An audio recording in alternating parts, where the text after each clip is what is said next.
time for a demo. Come on. Come on. Come on.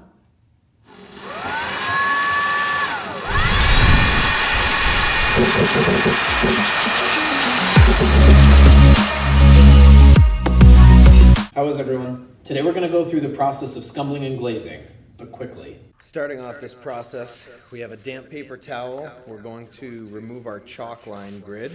And for scumbling, we're going to apply the paint in a dry brush fashion.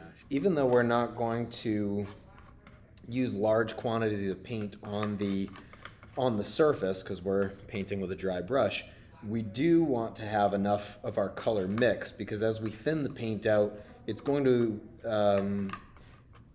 to dry very quickly on our surface. So I'm trying to mix up a light that I'm going to use for much of the table. The ground is going to be the mid-tone, so that's going to essentially remain as is. Now with the dry brush, I'm going to start blocking in my highlights. I'm overlapping the line drawing as well, because that is not something that I intend to keep. For large areas, you almost want to think of it in terms of, like, for painterly quality, you want to think of like X's or W's, like overlapping and intersecting, so that way you don't have to worry about maintaining the same direction. And this brings a little bit more of an even quality to the paint. It's not that you necessarily want to completely obscure everything beneath. In fact, you really don't. Maintain areas where the canvas ground is coming through. This is just this whole idea of X's and W's. It's perhaps intended also to distribute the paint so that it's not too wet and concentrated in one area or another, and if it does go on in that fashion, you're able to pull it away.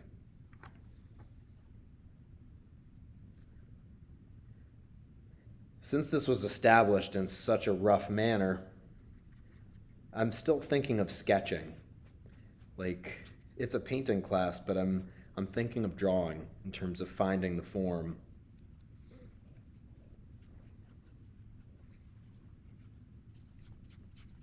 Looking back and forth between the photo reference, I did lose the line on the table edge, but I didn't want it.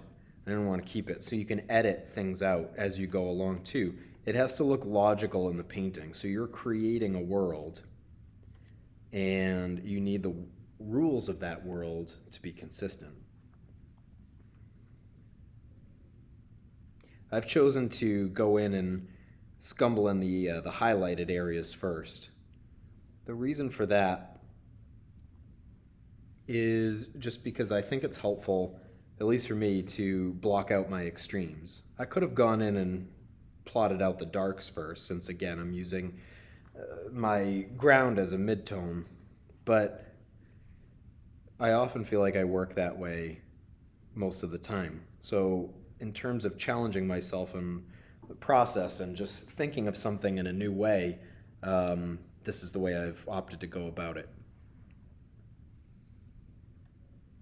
You're probably accustomed to painting an acrylic, but most likely not in this manner. So that's kind of what I mean about approaching things in a new way too.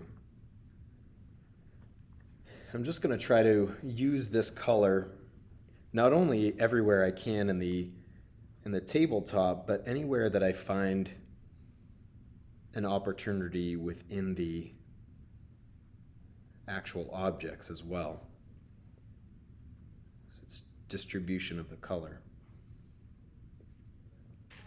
Another thing to be aware of while you're working and you're doing this whole dry brush technique, the scumbling, your paint is drying on your paintbrush.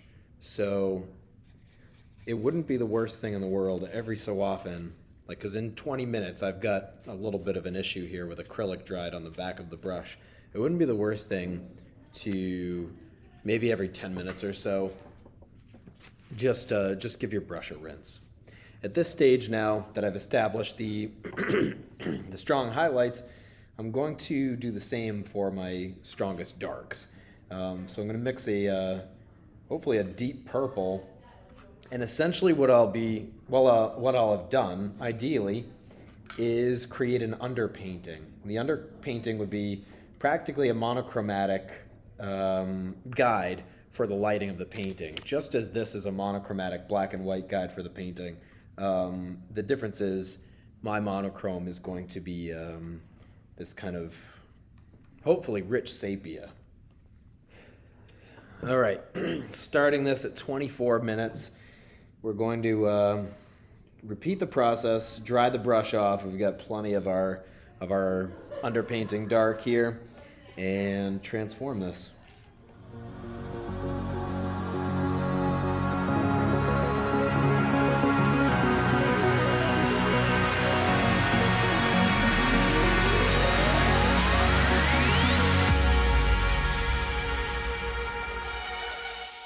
Maybe something that's helpful for me right now in painting this is having some of the painting covered up. It's less overwhelming because you're not looking at the entire thing.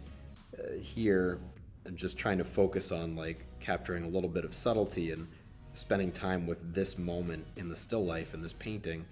And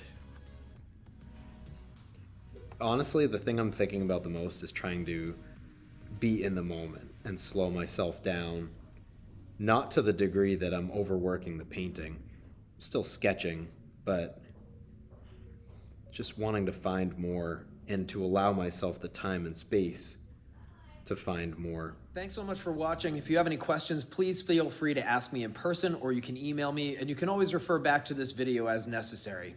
All right, see you tomorrow.